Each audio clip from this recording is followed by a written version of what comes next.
It's far too easy when dealing with human rights and modern slavery to work on the symptoms rather than working on the causes. But shouldn't you deal with the symptoms immediately and then wonder about the causes later? If it's so easy to deal with symptoms, for example, why is paying workers enough so that they have decent food or housing even still an issue? I mean, those are symptoms. But there are symptoms because there's something that's causing that. I had a friend who, when he was younger, his mother used to get incredible headaches. I think he actually caused most of them. And what she used to do is the old thing, and still the new thing, which is you take your analgesics, your headache tablets. She went in for a simple varicose veins operation, and what they did not know was that there was an aneurysm, that weakness on a major artery to the brain. And so what happened was that, and when she went under the anesthetic, the pressure was so great, the tension was so great, the aneurysm burst, gave her a massive headache, and put her in a coma for a month, and then she died. Now, if they'd known that the cause was the aneurysm, that, you know, when the pressure built up, it put the pressure on the brain, caused the headache, then what happened was they could have dealt with it really quickly, put in a shunt, put in a small piece, but they kept dealing with the symptoms. And I think it's the same thing when it comes to modern slavery and a lot of human rights, is that we go, oh, if we just take the tablets, if we just have these tablets, then it will be all right. But eventually it blows out because the causes are not dealt with. And the key causes, of course, primarily are poverty and power imbalances, or there's conflict that's happening around the area, or they're in such poverty they're trying to go overseas to get a better life. They're working on on that whole area of having something better. We often say that the trade is in people, but the currency is actually hope. And so having a decent wage or getting some sort of income is never going to satisfy that. Neither is it going to deal with the major things which are causing the slavery or the human rights abuse. So hope, is it within the purview of the company to, you know, to give hope to the citizens of a country or to the migrants who are seeking for a better life? I mean, a company is, you know, not a country. A company is not the Statue of Liberty that's inviting, you know, the impoverished to their shores. So there, we're crossing a line here. So let's go to your second statement. Okay, well, I think that the biggest determinant and influence of decisions of a company's response to modern slavery and human rights due diligence is the culture of the company, from their values through to their praxis, their strategies, their outworking. And the famous statement from Bridges of Madison County is, we are the choices that we make. And I think that that's why it is so important. You know, is it the role of a company? It's a role of society, and companies are a part of society. So there are three major sections of every society. There is the government, there is business, and there's civil society.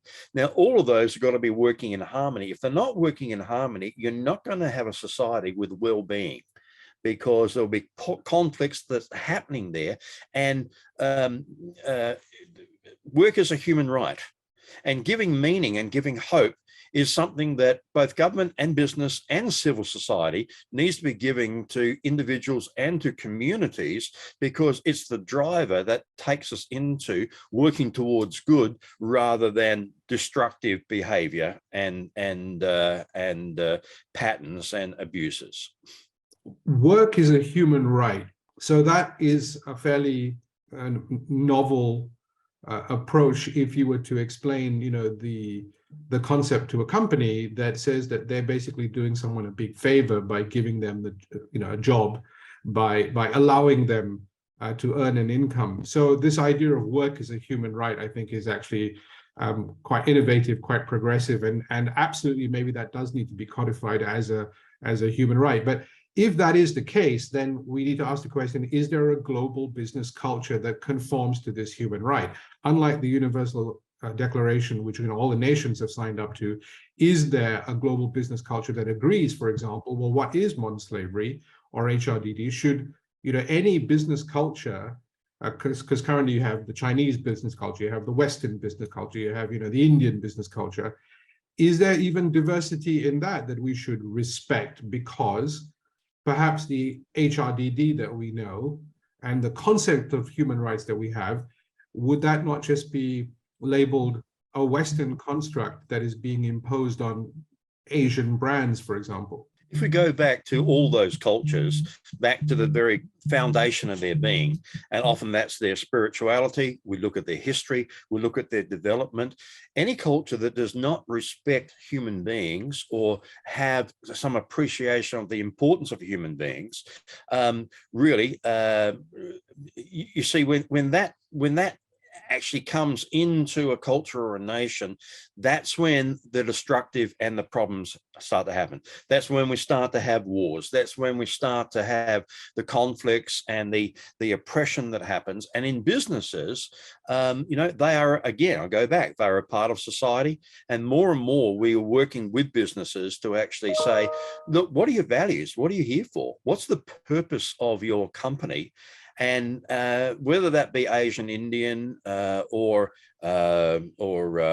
African or Western, there is a basic understanding that if we don't have people, the company is being really good to give people a job, but people are also really, really good to give their efforts to a company.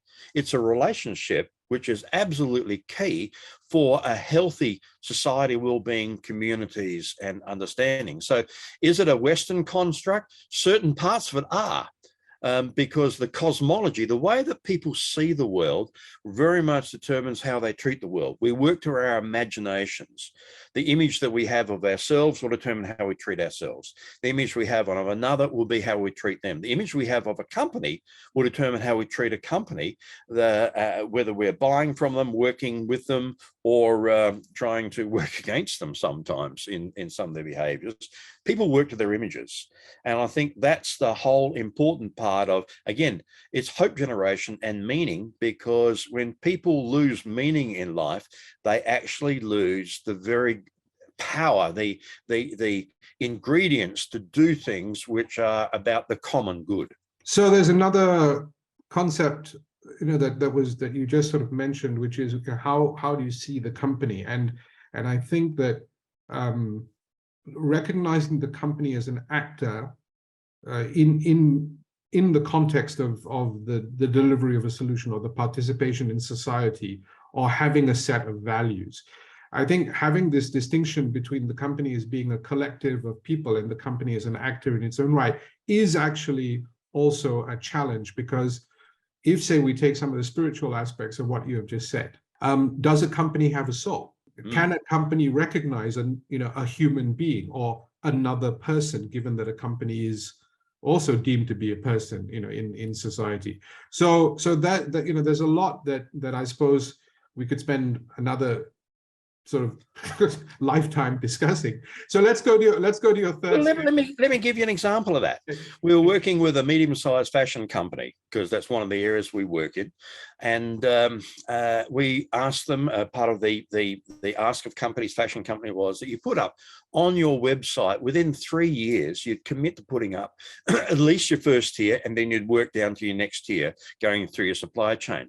And we met with this fashion company at 9 a.m. on a Thursday morning.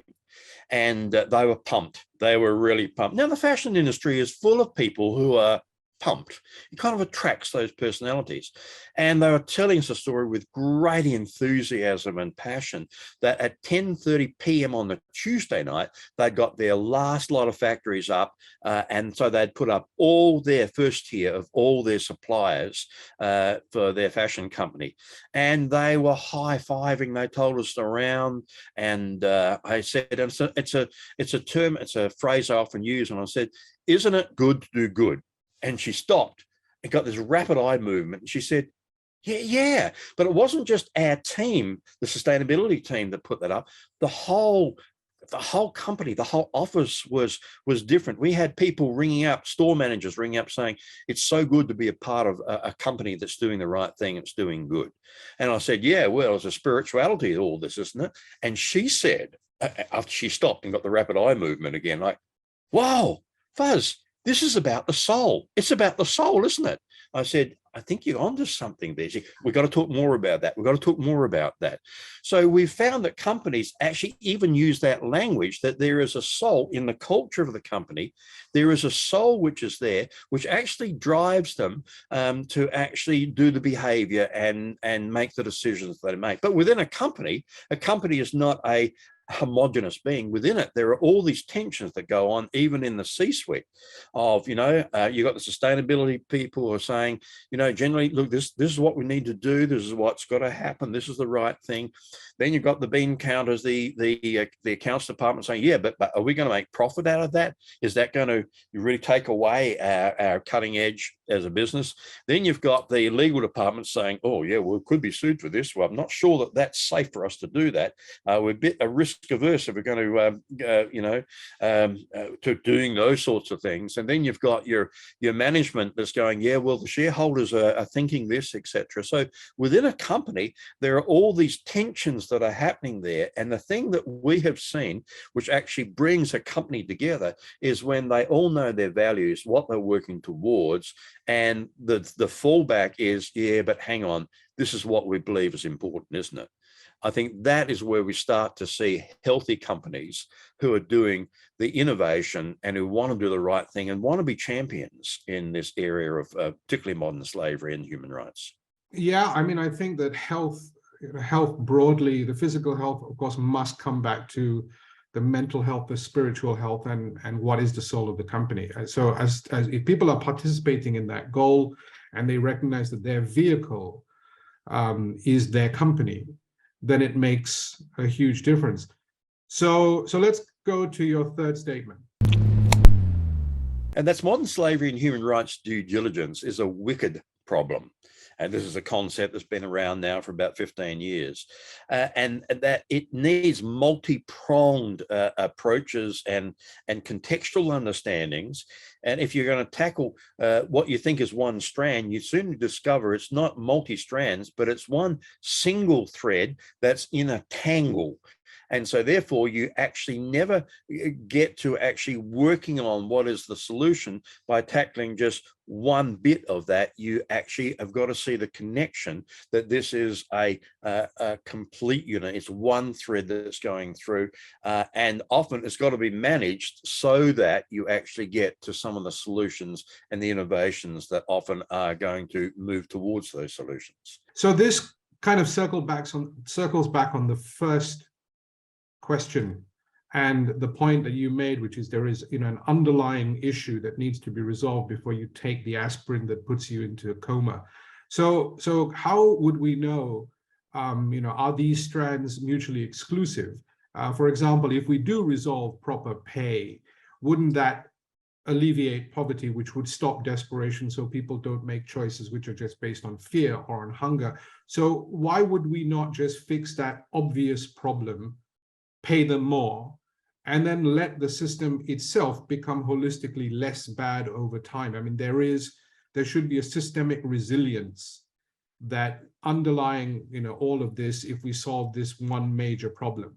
Why is it not that simple? We estimate it's around about 26,000 people every day get caught in slavery. Every day. 26,000 on average, and we are in civil society as NGOs able to help out 150 people per day. 26,000 in, 150 out.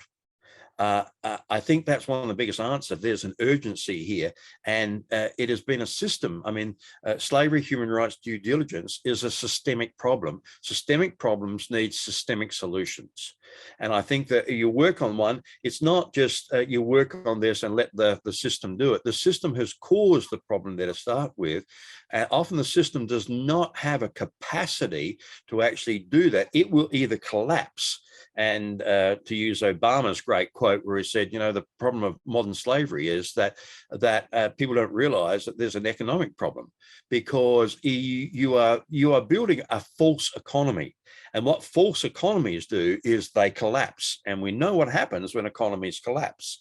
And I think that again, I come back to it, that it's a shared responsibility that we need to have in approaching this. You can't just work on one sort of section of it. It's not a strand, it's actually a section of the continual thread that's happening there. And how you untangle bits is you've got to do that bit by bit. But even giving people a decent income or a higher income. I remember being at World Cocoa Conference, and one of the big chocolate company program heads, we and I are talking, and the African farmer came up and said to her, "Oh, I recognize you. You came to our area and you told me something I never realized before. Income in, income out. They've got to be the same. They've got to match. I never knew that before." So it's often not just giving them a higher income, it's actually helping them to manage that higher income, because we know that a lot of cultures, and we're not just talking about indigenous cultures here, we're talking about sophisticated cultures. When they get more money, they think, I've got more money, I can spend more. They don't actually realize that there's an economic that they have to have as an individual, a family unit, a household, a community, that actually has got to build towards then handling that as well. And how do they then use that to help others so that it starts to spread and you start to get a movement starting to happen? The only way we're going to bring in a human rights outcome that we all want, or we're going to get rid of modern slavery, is together. And it's a shared responsibility where there are a whole lot of players which have got to be starting to harmonize in their approach to actually get towards the outcomes which are going to be the lasting and sustainable outcomes.